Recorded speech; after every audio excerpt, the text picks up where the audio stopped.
वो आते हैं, उस समुदाय की पीड़ा को भी बेहतर समझते हैं और उन्होंने वो अनुभव भी झेला है कि आरएसएस के दौरान किस तरीके का उनके सामने भी चीजें हुई और उसके बाद वो कैसे अलग होते हैं। हमने वो भी आपके बारे में सुना और पढ़ा है, जिसको लेकर के कई बार बहुत अच्छा लगता है कि कम से कम कुछ लोग हैं आज के दौर में भी लिखने पढ़ने बोलने वाले कि वहां से अलग होकर के बता सकते हैं कि किस तरीके से आरएसएस पहले भी इस तरह की चीजों में लिप्त रहा।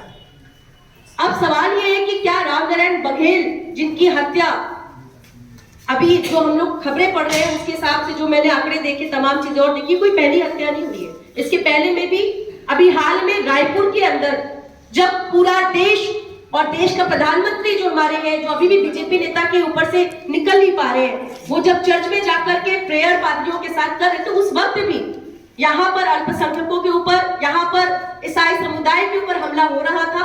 और इस बार का तो सबसे घटिया ये लगा कि त्योहार हमारा ईसाई भाई जो था वो डर डर के मनाता, डर डर के प्रेयर कर रहा था कि पता नहीं कौन सा व्यक्ति आएगा और कब वो जिंदाबाद मुर्दाबाद करेगा, कब वो धर्म का नारा लगाएगा और हम पे अटैक कर देगा।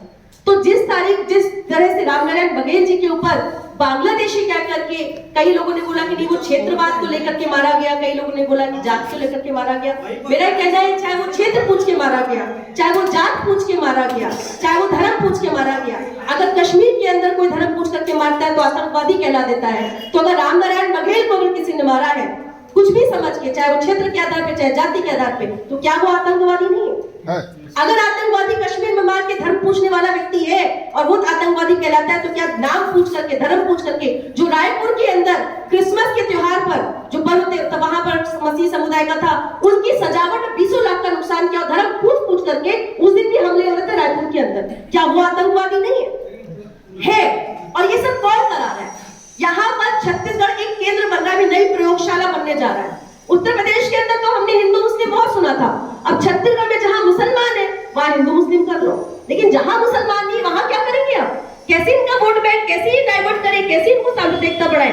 तो कांकेर को उन्होंने गढ़ बना दिया, बस्तर को उन्होंने गढ़ बना दिया, बिलासपुर को उन्होंने गढ़ बना दिया, और यहाँ पर हमारे हिंदू भाई बहन और हमारे मसीही समुदाय के भाई बहन इनको लड़ाया जा रहा है। हर त्योहार पे सर ऐसा कोई समय नहीं जा रहा कि छत्तीसगढ़ के अंदर ये हमले ना हो रहे हैं, और ये हमले तब हो रहे हैं कि जहां दो तरफा यही नेता जो नफरत बोलते थे वो कवर्धा दंगों में जिनका नाम शामिल, ऐसे लोग आज जब गृह मंत्री बन जाएंगे तो क्या हो? छत्तीसगढ़ में जो गृह मंत्री महोदय हैं विजय शर्मा जी, माफी चाहूंगी उनका नाम कवर्धा में जब दंगे हुए और जिस तरीके का माहौल बना था उसमें उनका नाम था, वो भी अब उसको संघर्ष बता देते हैं। एक बहुत अच्छा चलन चल गया है कि जेल से निकले तो उनको माला पहनाओ। अभी जिन्होंने तोड़फोड़ किया था 20 तारीख को 25 दिसंबर को रायपुर के अंदर, वो जब जेल से बाहर आए तो उनको माला पहनाया। तो इससे बड़ा दुर्भाग्य और क्या होगा कि देश के अंदर ये स्थितियां बन रही हैं, वो वर्तमान की जो सरकार है इनके संरक्षण में चीजें हो रही है। अब करना क्या है हमें नहीं पता, हमें कैसे आगे लेके जाना है, लेकिन हमको ये तो पता है कि देश के अंदर जो संविधान है चीजें तो उसी से चलने वाली है। उसके अलग होकर के कोई बात करेगा, कोई नफरत बोएगा तो हमें शांत नहीं बैठना है। अभी सतनामी समुदाय के अंदर में भी मैं देखती हूँ, सतनामी समुदाय भाई हो, चाहे हिंदू भाई हो, चाहे मुस्लिम भाई हो, 2, 4, 10 जगह हर जगह के ठेकेदार पैदा कर दिए गए। वो जगह जगह पर जब इन पे अटैक होगा तो उनके साथ खड़े हो जाना, उधर पे कुछ होगा त्योहार तो वहां खड़े हो जाना, ये लगातार उनका एक क्रम चल रहा है। इसको लेकर के आज जो हम ये समागम हमने बिठाया है, आज हम चिंतन जो कर रहे हैं, हम लगातार हमें जमीन पे भी इन चीजों को लेके जाना पड़ेगा। पूर्व में भी हमारे बिलासपुर में पैलेस्टीन झंडा एक विवाद हुआ था और कोई पैलेस्टीन का झंडा एक तो लगा, उन लड़कों ने फहराया नहीं था, लेकिन ईद का समय था, ईद के अगले दिन पैलेस्टीन के झंडे का एक विवाद बनाया गया। सो कॉल्ड इन्हीं के आरएसएस के मानसिकता वाले जो बजरंग दल के कार्यकर्ता आजकल गुंडे बन के घूम रहे हैं उनके द्वारा 2-4 नाम है, ज्यादा नाम नहीं है, 2-4 नाम है, और वही नाम वहां पर भी पहुंचते हैं। वो घटना भी पारित होती है, उसमें भी एफआईआर होता है। उसके बाद जब हम सड़कों पर उतरते, लखन भैया भी यहाँ पर है, उस पूरे मामले में सड़कों पर उतरते हैं तो उसमें भी एफआईआर होती है। उनपे तो कुछ नहीं होता, हम पे एक एफआईआर हो जाती है। पर ये एफआईआर के लिए हमें तैयार रहना पड़ेगा। हमारे जितने सामाजिक, जो अपने आप को हम सब कहते हैं हम सामाजिक कार्यकर्ता हैं, हम थोड़े भी चिंतन कर रहे हैं समाज को लेकर के, हमारे सबको एक मानसिकता बना लेनी पड़ेगी कि जब आप संघर्षों में जाएंगे तो आप पे एफआईआर भी होगी, आप में जेल में भी जाना पड़ेगा, आपको तमाम वो चीजें करना पड़ेगा, तभी कुछ हम ये मानसिकता हम यहाँ बनानी है। क्योंकि अगर आप डर डर के लड़ेंगे तो लड़ाई बाहर तक नहीं बढ़ेगी। मैं भी देख पा रहे थे कि प्रेम नारायण बघेल जी की बात पर जब रिपोर्ट में बीबीसी की भी अभी पढ़ रही थी और आलोक भाई ने उस पर बहुत अच्छी रिपोर्टिंग की थी, उन्हें बताया कि कैसे उनका एक सपना था एक घर बनाने का, और उन्होंने घर वालों से वादा किया था कि इस बार मैं पैसे भेजूंगा तो अपनी छत पूरी हो जाएगी।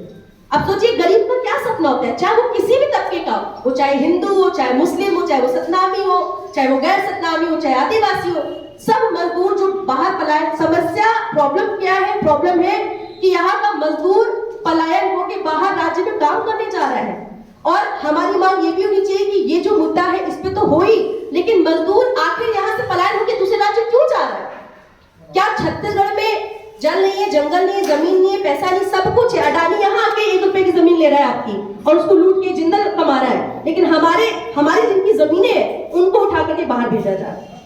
तो सवाल बहुत सारे हैं साथियों, कभी धर्म पे लड़ाया जाएगा, कभी जात पे लड़ाया जाएगा। हम सब भी अपने मन में चिंतन करें कि जब हम जातिवाद पे लड़ते हैं तो पहला संकल्प लें कि क्या हम जातिवादी तो नहीं।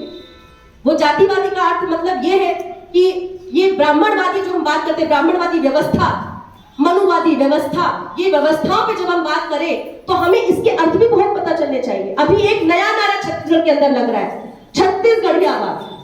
अरे हम पूछते छत्तीसगढ़ियावाद का जो नारा लगाते हैं उनसे भी पूछिएगा, क्योंकि अगर धर्म की लड़ाई से आप निकल भी गए, अगर जाति और बांग्लादेशी के अगर जो मारा गया उससे निकल भी गए, तो ये जो क्षेत्र की लड़ाई, जो नई लड़ाई शुरू की जा रही है, आपके राज्य के अंदर प्रयोगशाला बनाई जा रही है, इससे कैसे निकलेंगे? तब इनसे पूछिएगा कि जिन काशीराम जी कहां से आए? मनोहर काशीराम जी कहां से आए? कहां से आए बताए? बाहर से आए, पंजाब से आए, हरियाणा से आए। पहला चुनाव कहां लड़ा उन्होंने? जांजगीर में लड़ा।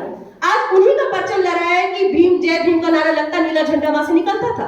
आज वो कैडर भी कमजोर हो गया। क्यों हुआ? यही जाति, यही जो हम कह रहे हैं, वो जो फर्जी नारे लग रहे हैं, कोई जाति का नारा लगा रहा है, कोई धर्म का नारा लगा रहा है, अब एक क्षेत्र का भी नारा चल रहा है। तब इनसे पूछिएगा कि आपकी क्षेत्रीयता के मायने क्या है? हमारे यहाँ ये धरती जो छत्तीसगढ़ की धरती है, जहां पर एक बड़ा मजदूर आंदोलन हुआ, छत्तीसगढ़ मुक्ति मोर्चा के साथी यहाँ कलादास भाई खड़े, सामने वर्मा जी बैठे हुए हैं। आप जानते हैं, आपने देखा है कि शंकर भगवान योगी जी ने जो योगदान छत्तीसगढ़ को दे दिया, वो बड़े से बड़ा नेता नहीं दे सकता। यहाँ पे ये वो जमीन है जहां पर ये नहीं कहा जाता कि शंकर भगवान योगी तो बाहरी रही से। छत्तीसगढ़ का सबसे बड़ा आज के दौर में अगर छत्तीसगढ़ को वाकई किसी ने कुछ दिया है तो शंकर भगवान योगी जैसे लोगों ने दिया है। आज भंजदेव जी की बात नहीं होती, जब एक टाइम में आज भी आदिवासी जो वहां का है वो उनको बहुत रिस्पेक्ट करता है। क्यों मानता है? क्योंकि वो उनके साथ थे, आदिवासियों के साथ थे। जब अंग्रेजों की लड़ाइयां चलती थी तब वो आदिवासियों के साथ खड़े होते थे। तो तब ये चीज नहीं था। पर हम जो लोग लड़ रहे हैं, हमको भी, हम ये लड़ाई तभी लड़ पाएंगे जब हमारे अंदर का भी मनुवाद, जातिवाद, ब्राह्मणवाद, तमाम जो पूंजीवाद, ये जो हमारे अंदर का भी होगा, हमको भी टटोलना पड़ेगा भाई। क्योंकि ये मुझे भी कई बार महसूस होता है कि हम इस मंच पे बात तो सबकी, सरकार तो गलत कर ही रही है, उसका एजेंडा साफ है, नफरत फैलाना है, फूट डालो, राजनीति करो, जो अंग्रेजों ने किया उसको कंटिन्यूएशन आज वर्तमान की सरकारें कर रही है। पर हमको भी देखना पड़ेगा कि जब चुनाव आता है, देखिए ये मंच राजनीतिक नहीं है, लेकिन ये बात राजनीतिक है। प्रेम नारायण बघेल की जो हत्या है वो एक राजनीतिक हत्या है। अगर मुस्लिम भाइयों पर अटैक हो रहा है पैलेस्टीन के मामलों पे, वो राजनीतिक षड्यंत्र है। अगर 25 दिसंबर को हमारा ईसाई भाई, ईसाई बहन अपनी प्रेयर नहीं कर पा रही है और चर्च पे हमले हो रहे हैं, वो एक सोची समझी राजनीतिक षड्यंत्र है। और अगर हम उस पर बात नहीं कर सकते हैं और अपने अंदर टटोल नहीं सकते, तो फिर हमारी सारी बात बेकार रहेगी, हम आगे बात को नहीं ले जा पाएंगे। तो सबसे पहले तो मुझे ऐसा लगता है, इस मंच से जो मुझे कई दिनों से अनुभव होता है कि जब बात चुनाव की आती है तो हम तो सामाजिक कार्यकर्ता हैं, हम इस राजनीति में नहीं पड़ते। सामाजिक कार्यकर्ता का मतलब क्या है कि किसी को भी आंख बंद करके वोट दे देना है क्या? तो अगली ये जो हत्याएं हो रही हैं, जो घटनाएं हो रही हैं, इनको मुझे ऐसा लगता है कि जब चुनाव आते हैं तब हमारा वोट जो 100-100, 200 रुपए में बिक जाता है ना, साड़ी में बिक जाता है। माफी चाहूंगी, ये है सत्यता है। हम जमीन पे जाके देखे, हमने चुनाव देखे हैं, वहां 200 रुपए बढ़ता है, दारू बढ़ता है। इसीलिए नेताओं को फर्क नहीं पड़ता कि क्या करेंगे, ठीक है चिल्लाने दीजिए, आएगा चुनाव तो फिर हम पैसा देंगे, हो जाएगा। और इसीलिए आप देखिए कि जब अभी इलेक्टोरल बॉन्ड का मसला आया सामने, तो बीजेपी का कितना लंबा लिस्ट था, कितना चंदा कहां से आया, किसी ने पूछा? उनके अपने खुद की जो कार्यालय है 5 स्टार होटल जैसे हैं, किसी ने पूछा उनसे? वो आप ही का पैसा था, वो हमारे ही पैसा था। तो सवाल ये है कि जब हम सामाजिक कार्यकर्ता कहते हैं, राजनीतिक कार्यकर्ता खुद को कहते हैं, और आज जब सुनने वाले यहाँ बैठे हैं, तो आप भी, मैं चाहूंगी कि आप लोग भी राजनीतिक लोग हैं, किसी भी तरीके का समर्थन हो, लेकिन ये तो तय करना पड़ेगा कि असल देश का दुश्मन कौन है। और वो अगर दुश्मन तय हो गया है कि यही हमारा दुश्मन है, दुश्मन मतलब व्यक्ति भी नहीं वैचारिक, तो वो अगर वैचारिक यही दुश्मन है हमारा, तो उसको ठेलना भी तो हमारा जिम्मेदारी है। हम चुनाव के दौरान कहां गायब हो जाते हैं? हमारे सामाजिक कार्यकर्ताओं की जिम्मेदारी है, हमारे सामाजिक चिंतन वालों की जिम्मेदारी है कि चुनाव में भी हम उस तरीके से उनको धकेलने की कोशिश करें, क्योंकि अगर ये सत्ता को हम धकेल नहीं पाए तो अगले 5 साल जो फिर चुनाव आएंगे तो यही हालात और बढ़ेंगे, ये कम नहीं होने वाले हैं। तो प्रेम नारायण बघेल जी को मैं इस मंच से अपनी श्रद्धांजलि अर्पित करती हूँ, लेकिन ये श्रद्धांजलि तब सफल होने वाली है कि जब हम भी अपने मन को टटोल लें, हर चीज से उबर जाए, क्षेत्रवाद, जातिवाद, फलानावाद, जो ये जितने ब्राह्मणवाद, ये ब्राह्मणवाद की तमाम चीजों के असल मायने को समझ लें, उसके बाद ही हमारा कुछ हो सकता है। अगर हम किसी प्रकार की कुंठा से ग्रसित हैं तो हम कुछ नहीं कर पाएंगे इस सत्ता के लिए। तो बिल्कुल बहुत बहुत धन्यवाद। इनकलाब जिंदाबाद, इनकलाब, इनकलाब। प्रेम नारायण बघेल अमर रहे, प्रेम नारायण बघेल अमर रहे, राम नारायण बघेल अमर रहे। माफी सर, मतलब प्रेम नारायण राम नारायण का नाम है। मैं विनम्र श्रद्धांजलि अर्पित करती हूँ और आए हुए मंच में तमाम अतिथियों का मैं पुनः स्वागत करती हूँ। Thank you.